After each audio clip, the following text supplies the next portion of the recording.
Assalamualaikum warahmatullahi wabarakatuh. Selamat datang kembali di channel Suketeki.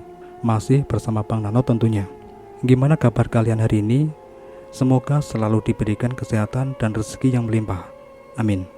Kali ini saya akan bercerita tentang pengalamannya teman saya saat bekerja di sebuah bengkel mobil yang lumayan angker. Lalu bagaimanakah cerita selengkapnya? Baiklah, cerita langsung saja kita mulai.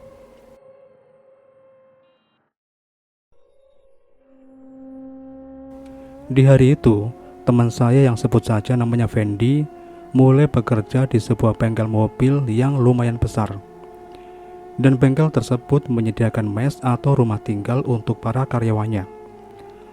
Sementara bengkel di tempat Fendi bekerja terdiri dari 2 lantai. Lantai pertama adalah ruang utama atau ruang kerja, sementara lantai kedua adalah kantor dan ruang makan untuk karyawan. Di hari pertama, sampai kurang lebih 1 minggu bekerja di sana, Fendi tidak pernah mendapat gangguan atau melihat sesuatu hal yang aneh pada bengkel itu.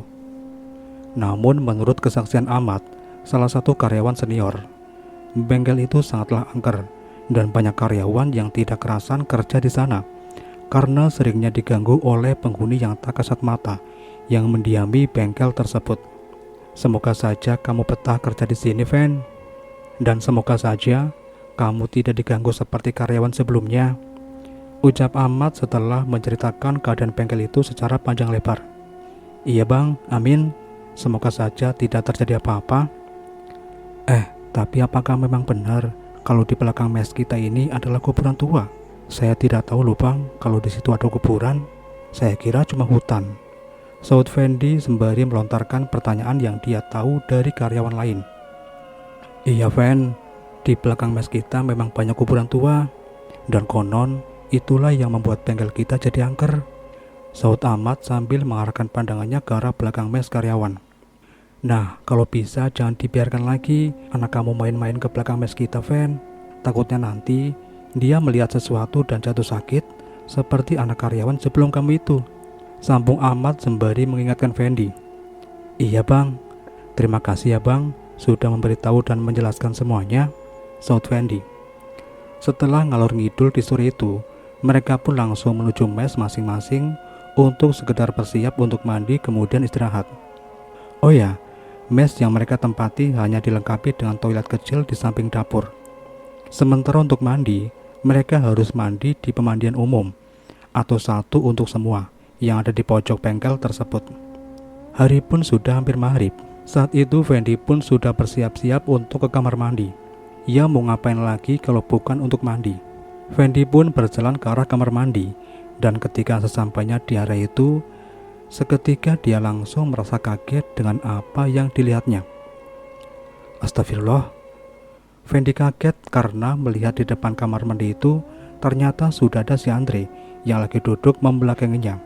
Yang dirasakan aneh ialah si Andre pada saat itu dalam kondisi tidak memakai busana satu helai pun, alias telanjang.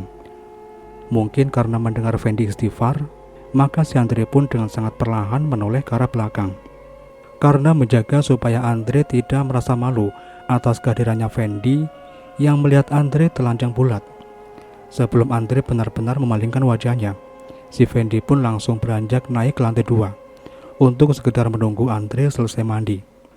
Fendi pun mulai menaiki anak tangga dan sesampainya di lantai 2, astagfirullahaladzim, Fendi kembali istighfar dan merasa sangat kaget dengan apa yang dilihat.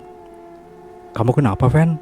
Lihat aku kok seperti lihat setan, ucap Andre sembari makan dan mengunyah nasi di mulutnya. Andre, kamu bukannya lagi duduk telanjang di depan kamar mandi, ucap Fendi dan setengah tidak percaya dengan apa yang dia lihat. Hah? Duduk telanjang? Aku sudah mandi tadi sore, Fen, dan sudah dari tadi di sini. Tanya aja tuh si Ali, saud Andre sembari asik makan. Serius, Fen? Barusan kamu lihat Andre lagi telanjang di depan kamar mandi? Itu beneran si Andre, Fen. Sementara yang lagi makan ini adalah jin, saud Ali dengan nada bercanda. Alah, nggak lucu li, saud Andre. Beneran teman-teman, aku tadi lihat Andre lagi duduk telanjang di depan kamar mandi. Udah gitu, kuliah dia menoleh lagi ke arahku, dan sebelum dia berhasil menolehku, Aku langsung naik ke sini. Ternyata Andre lagi makan di sini. Saud Fendi menjelaskan apa yang dia lihat. Itu baru permulaan untuk kamu, Fen. Kami sudah kenyang lihat yang seperti itu di sini. Dan kalau nggak kuat mental ya, udah pasti nggak tahan kerja di sini. Saud Ali dengan santainya. Gini, Fen, kalau kamu mau lihat penampakan, malam-malam coba kamu tolekar tempat kita sekarang ini dari bawah. Di sini sering muncul hantu tanpa kepala, lu, Fen. Ucap Andre dengan ekspresi wajah yang cukup serius. Amit-amit, Andre. Yang tadi aja udah bikin aku shock berat. Setelah makan nanti, kita turunnya barengan ya. Aku takut. Saud Fendi sembari mengerutkan keningnya. Fendi yang awalnya tidak begitu percaya itu pun akhirnya langsung percaya setelah apa yang dia saksikan barusan. Beberapa hari pun berlalu dan si Fendi pun sudah mulai melupakan apa yang dia lihat di kamar mandi tempo hari. Dan di malam itu kebetulan ada Ahmad dan Ali sedang asik ngobrol di kursi bengkel. Fendi pun ikut nimbrung dan mereka pun asik bercengkrama. Tidak berapa lama ngobrol, tiba-tiba datang si Andre dengan menggunakan topi. Anehnya, Andre tidak ikut ngobrol dan langsung berjalan ke arah kunci spare part. Dan setelah sampai di tempat kunci-kunci, dari sana langsung terdengar suara Andre yang seperti sibuk mencari kunci atau alat bengkel. "Weh, Dre, ngapain di sana? Sinilah kita ngobrol bareng," ucap Ali dengan nada yang gak nyaring. "Iya, Andre, kamu mau apakan kunci-kunci itu? Nanti kalau hilang, malah kami lagi yang disuruh ganti rugi," ucap Ahmad menambahkan. Namun saat itu si Andre hanya diam saja dan tidak menghiraukan ajakan dan teguran dari teman-temannya tersebut. Ahmad pun berdiri dan berjalan ke arah Andre dengan niat hati ingin menegur rekan kerjanya tersebut.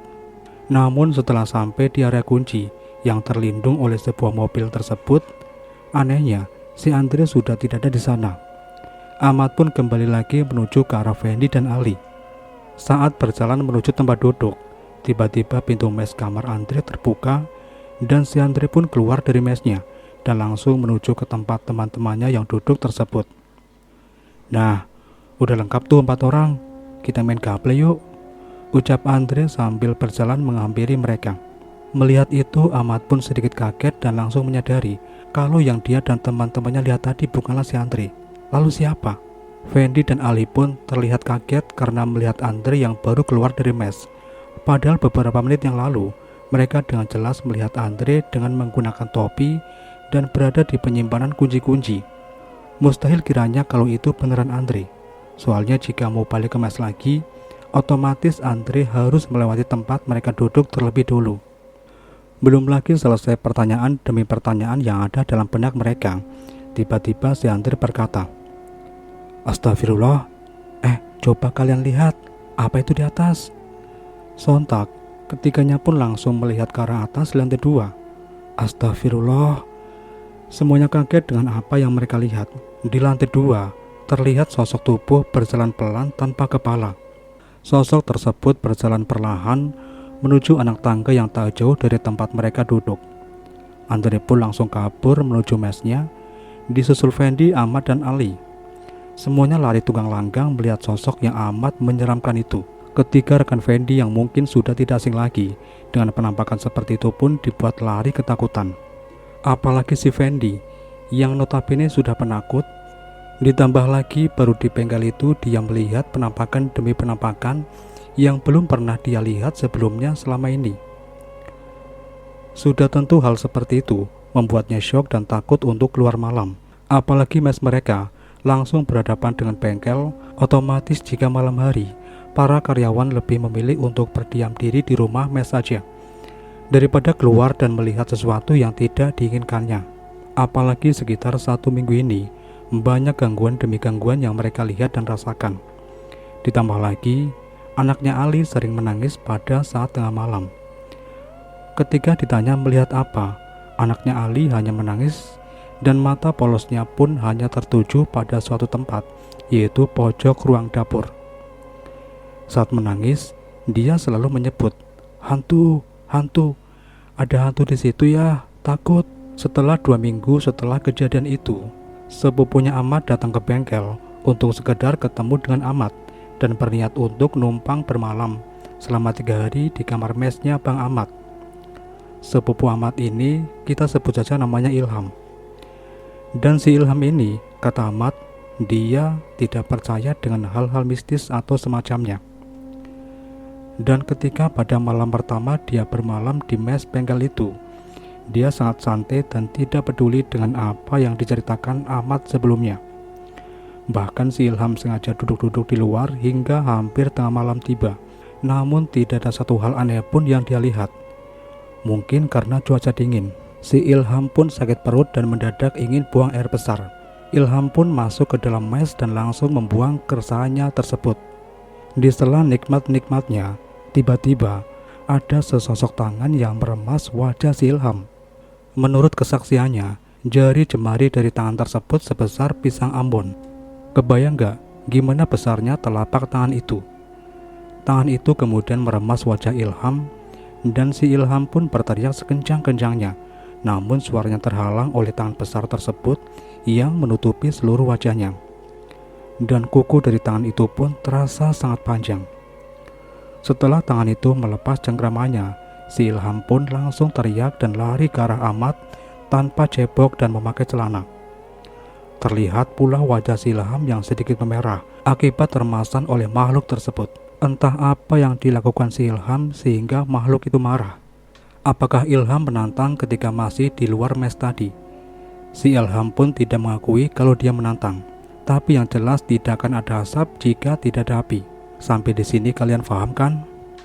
Si Ilham yang tadinya mau bermalam selama 3 hari, itu pun tidak jadi bermalam di sana, walau hanya 1 malam saja. Malam itu juga dia ngotot mau pulang ke kampung halamannya yang ada di hulu sungai atau Banjar Hulu. Dan akhirnya cerita pun selesai. Sebenarnya masih banyak gangguan-gangguan lain seperti karyawan yang sering melihat sekelebatan bayangan yang lewat hingga mendengar suara yang aneh-aneh. Oke, cukup sekian dulu cerita dari saya yang bersumber langsung dari teman saya. Nama bengkel dan tokoh dalam cerita ini sengaja saya samarkan untuk menjaga nama baik bengkel dan tentunya para tokoh tersebut. Namun yang jelas, lokasi dari bengkel tersebut berada di Kalimantan Selatan. Salah hilaf, mimin mohon maaf. Wassalamualaikum warahmatullahi wabarakatuh. Kita lanjut ke cerita yang kedua, masih tentang cerita mistis dari Kalimantan. Dan cerita ini berjudul Makhluk di Kebun Abah. Cerita ini tentang kebun almarhum ayahku yang sekarang sudah dijual. Dan kejadian ini terjadi sekitar tahun 2010-an. Jadi cerita ini diceritakan oleh penjaga kebun ayahku yang bernama Amang Udin. Kebetulan Amang Udin ini berilmu atau berani, jadi beliau mengambil kerjaan di kebun ayahku yang lumayan jauh agak masuk ke dalam hutan. Lokasi kebun ayahku di daerah hutan dekat Bandara Kalimantan. Dari tempat parkir ke kebun ayahku hanya bisa dilewati dengan berjalan kaki, kira-kira 20 hingga 30 menit lamanya. Kebun ayahku ini daerah rawa yang udaranya sangat lembab, panas di siang hari, dan kalau malam hari dingin menusuk. Di dalam kebun ayahku ini ada pondok. Pondok terbuat dari kayu dan ukurannya nggak begitu besar, tapi berbentuk panggung. Jadi tinggi pondoknya dari tanah kira-kira 2,5 meter untuk menghindari banjir. Disinilah Amang Udin tinggal untuk menjaga kebun ayahku pada saat itu. Amang Udin memberitahuku kejadian ini terjadi di saat lewat tengah malam, saat Mang Udin sedang duduk merokok di dalam gubuk sambil membuka jendela agar asap rokoknya bisa keluar. Di dalam pondok tidak ada listrik. Amang Udin hanya bermodalkan lampu emergensi yang sudah dicas pada saat beliau masih berada di rumah. Waktu kira-kira menunjukkan pukul 1:30 pagi. Amang Udin dikejutkan oleh suara geraman berasal dari tengah kebun singkong. Suara geraman itu terdengar seperti suara geraman anjing yang sedang marah dengan suara hela nafas yang kencang melewati hidung. Seperti suara banteng, di saat itu tanaman singkong sudah mau panen, jadi tinggi-tinggi tanamannya. Amang Udin pun melihat dari dalam pondok yang kira-kira jaraknya 15 hingga 20 meteran. Pada awalnya, Amang Udin tidak berpikiran aneh-aneh. Mungkin anjing liar, tapi ternyata yang dilihat adalah makhluk yang bentuknya cukup aneh. Bermodalkan cahaya bulan, Amang Udin melihat makhluk yang berbadan manusia. Kakinya seperti kaki kambing dan kepalanya seperti domba. Dalam keadaan merangkak, matanya merah bara api dan menggeram seperti sedang marah. Amang Udin menceritakan ini ke almarhum ayahku. Nah, perlu diketahui, Amang Udin ini orangnya sangat tradisional dan jarang nonton televisi, apalagi film. Dan cerita ini sangat valid mendeskripsikannya. Pada saat itu Amang Udin orangnya sangat berani. Jadi beliau bertanya sambil setengah berteriak ke arah makhluk itu. "Ada apa gerangan kamu ke sini? Menampakkan diri." Makhluk itu tetap diam di tempat sambil menggeram. Dan di saat Amang sudah mengarahkan senternya ke makhluk itu, dia lari ke arah belakang masuk ke dalam hutan. Tapi belum selesai di situ ceritanya. Selang 30 menit setelah kejadian itu, Amang Udin masih memikirkan kejadian itu. Di saat beliau ingin menutup jendela, dari dalam hutan terdengar suara geraman, tapi bukan hanya satu makhluk. Suara geraman itu terdengar banyak, dan dari kegelapan hutan, banyak mata bercahaya merah bara api yang sedang menatap ke arah pondok Amang Udin. Nah, setelah itu, Amang Udin bergegas menutup jendela dan bergegas untuk tidur sambil membaca doa. Dan kejadian ini terjadi hanya pada malam itu saja. Setelah itu tidak pernah lagi terjadi. Tapi di saat pagi harinya, saat Amang Udin ingin mengecek tanaman singkong, banyak tanaman singkong yang menjadi layu di sekitar tempat makhluk itu berada pada malam itu. Entah makhluk apa yang dilihat oleh Amang Udin pada malam itu. Ada yang bilang itu jin, ada yang bilang itu siluman. Hanya Allah Subhanahu wa Ta'ala yang tahu. Kita lanjut ke cerita yang ketiga. Dan cerita kali ini berjudul Pesugihan Mayat Hidup di Borneo. Cerita ini aku dapat dari Amang Ira. Beliau bekerja sebagai sopir travel milik keluargaku. Amang Ira ini setiap hari bepergian dari Kalimantan Tengah ke Kalimantan Selatan untuk mengantarkan penumpang. Jadi banyak cerita yang dia dapat selama menjadi supir. Dan kejadian ini terjadi di tahun 2005-an.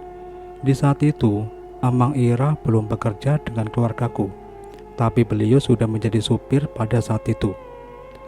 Pengalaman ini dia alami sendiri, yaitu mengantar orang ingin melakukan pesugihan. Amang Ira menceritakan bahwa orang yang ingin melakukan pesugihan ini adalah teman atau kenalan satu kampung dengan beliau. Sebut saja namanya si A.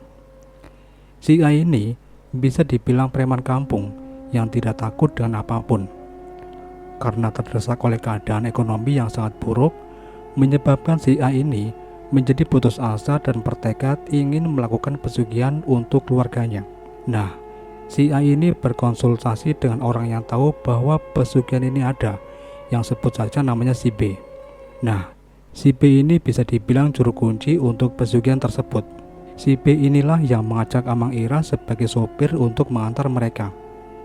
Setelah berbincang dan rencana sudah disiapkan, mereka bertiga bergegas untuk pergi menggunakan mobil travel yang dibawa oleh Amang Ira. Waktu menunjukkan pukul 9:30 malam. Suasana gelap dan mereka on the way menuju lokasi pesugihan tersebut. Beberapa jam kemudian sampailah mereka ke daerah yang dibicarakan. Jalan yang mereka lewati adalah jalan tanah yang tidak beraspal. Tapi alangkah terkejutnya Amang Ira melihat ujung dari jalan tanah liat tersebut. Di sana terdapat rumah mewah. Yang anehnya, di sekeliling rumah mewah tersebut tidak ada rumah lain, hanya ada hutan Kalimantan yang lebat. Dan kalau dilihat dari luar, rumah ini hanya ada satu ruangan yang diterangi cahaya lampu 5 watt yang berwarna oranye. Tidak lama setelah itu mereka bertiga keluar dari mobil dan segera memasuki rumah tersebut. Di dalam rumah mereka disambut oleh 2 orang laki-laki muda dan wanita parubaya. Mereka berdua berpakaian dengan pakaian mewah bermerek dan si wanita memakai perhiasan yang banyak. Amang Ira bingung melihat mereka berdua. Kenapa ada orang berpakaian mewah di tempat terpencil seperti itu? Tapi tanpa banyak basa-basi, si B menjelaskan kepada wanita itu bahwa si A siap untuk melakukan pesugihan. Ini tidak peduli seberapa sulitnya. Amang Ira hanya diam mengamati dari belakang. Si wanita paruh baya menjelaskan bahwa yang sekarang melakukan pesugihan adalah suaminya dan pemuda yang bersama dia adalah anaknya. Si wanita itu menjelaskan bahwa sang suami sudah melakukan pesugihan ini selama 18 tahun sejak si anak masih berusia 5 tahun. Si A tampak tidak terlalu peduli dan hanya ingin melakukan ini dengan cepat. Wanita parubaya itu pun memandu mereka semua ke sebuah ruangan dengan pintu yang terbuat dari besi dan digembok dengan rantai.